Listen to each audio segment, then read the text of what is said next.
अनाथ बेटा। रूपा और शेखर सरिता विहार में रहते हैं। वो अपनी जिंदगी में बेहद खुश होते हैं।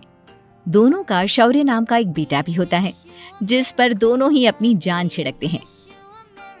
शेखर, अब तो आप शौर्य को अपनी गोद से नीचे उतार दीजिए, उसके सोने का टाइम हो रहा है। नहीं रूपा, इसे मेरे पास ही रहने दो प्लीज। मैं थोड़ी देर में इसे बिस्तर में सुला दूंगा। लेकिन कल सुबह आपकी ऑफिस में मीटिंग भी तो है ना, और इसके लिए आपको कल जल्दी भी तो निकलना होगा। जाइए, आप भी जाकर सो जाइए। क्या यार, अभी तो मेरी गोद में आया था मेरा बेटा और तुम उसे लेकर जा रही हो। बाद में कर लेना अपने बेटे से प्यार, अभी जाकर सो जाइए। रूपा शेखर से शौर्य को ले रही होती है कि तभी शौर्य रोने लगता है। शौर्य को रोता देखकर रूपा उसे फिर से शेखर को थमा देती है। आपका बेटा ना एक नंबर का नौटंकी है, बिल्कुल आप पर गया है वो। साफ बोलो ना, तुम्हें जलन होती है हम दोनों बाप बेटे का प्यार देखकर। पहले बड़ा तो होने दो तुम शौर्य को, फिर देखना वो सबसे ज्यादा मुझे ही प्यार करेगा। देखते हैं। ऐसे ही दिन बीतते चले जाते हैं और एक दिन कैंसर की बीमारी के चलते रूपा की मौत हो जाती है। अब शौर्य 3 साल का हो चुका होता है, जिसके कारण उसकी दादी शेखर पर दूसरी शादी का दबाव बनाने लगती है।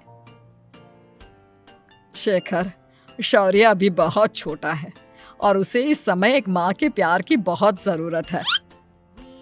माँ, मुझे दूसरी शादी नहीं करनी।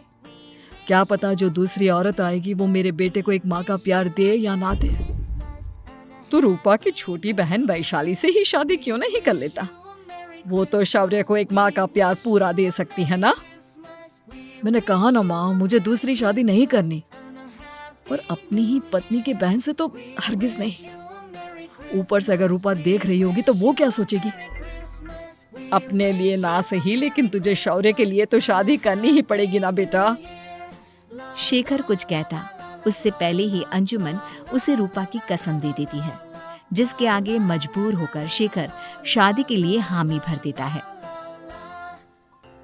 देखो वैशाली, मैंने तुमसे शादी सिर्फ अपने बच्चे के लिए की है। मैं चाहता हूँ कि तुम उसे एक माँ का भरपूर प्यार दो।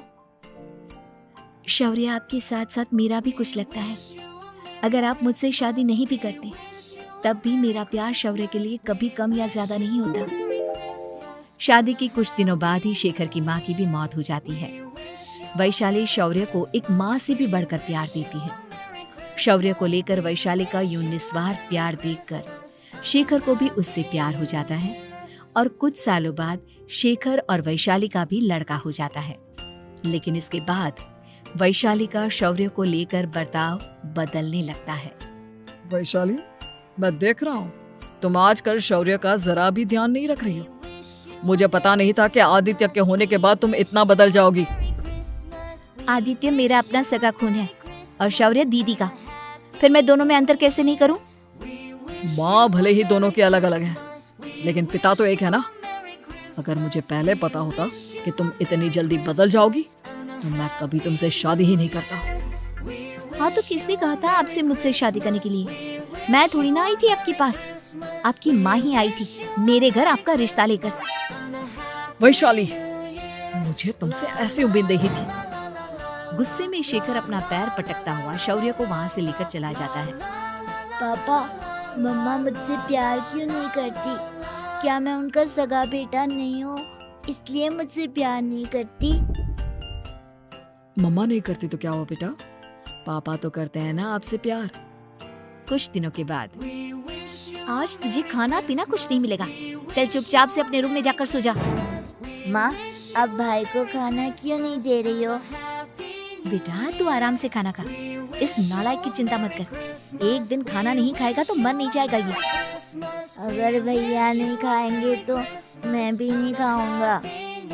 तू अपने भाई का भक्त क्यों बन रहा है? ये तेरा सौतेला भाई है, सगा नहीं जो तू लक्ष्मण बन रहा है। माँ, आपको इतना भी नहीं मालूम? श्री राम और लक्ष्मण सगे भाई नहीं थे। श्री राम माता कौशल्या और लक्ष्मण माता सुमित्रा की कोख से जन्मे थे। दोनों के सिर्फ पिता एक थे, लेकिन माँ अलग थी। मुझे ज्यादा ज्ञान देने की जरूरत नहीं है, ये सतयुग और त्रेता युग नहीं है, समझे? आया बड़ा भाई का चमचा।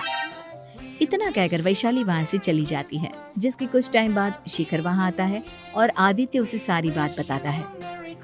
मुझे माफ कर दो शौर्य, तुम्हारी माँ के जाने के बाद मुझे दूसरी शादी का फैसला करना ही नहीं चाहिए था। अगर मैं दूसरी शादी नहीं करता तो शायद आज तुम्हारी ये हालत ना होती।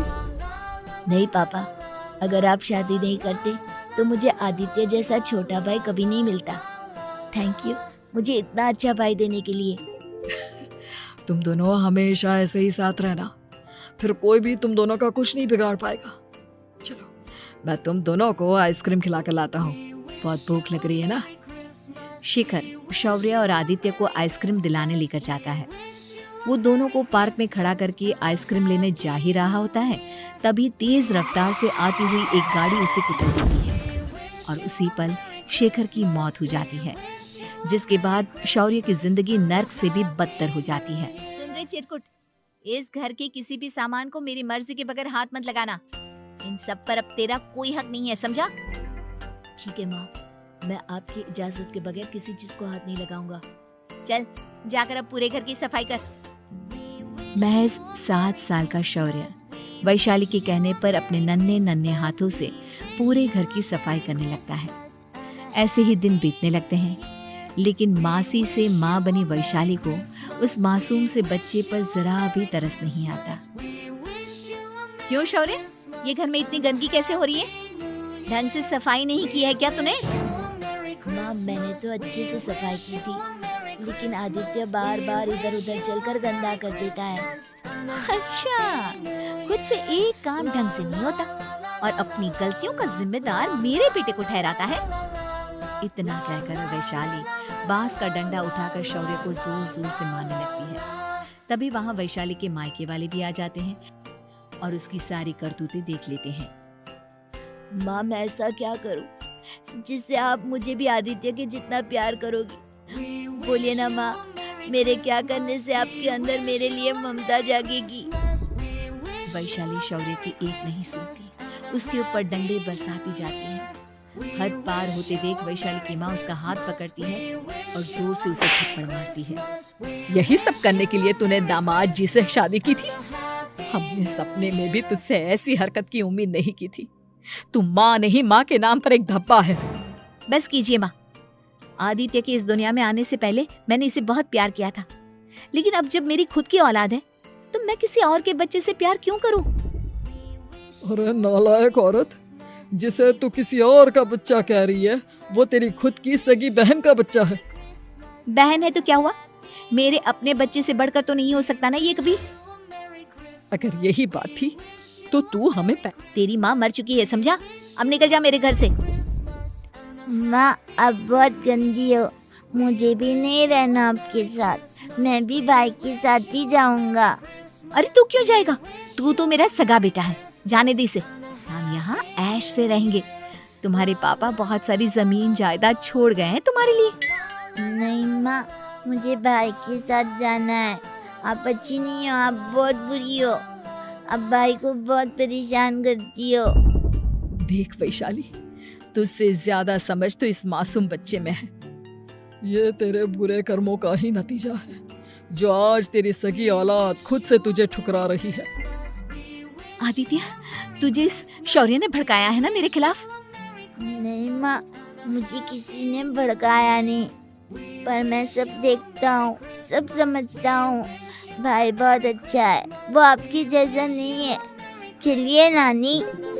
इतना कहकर वैशाली के मायके वाले आदित्य और शौर्य को अपने साथ ले जाते हैं और इस तरह वैशाली बड़े से घर में अकेली पड़ जाती है।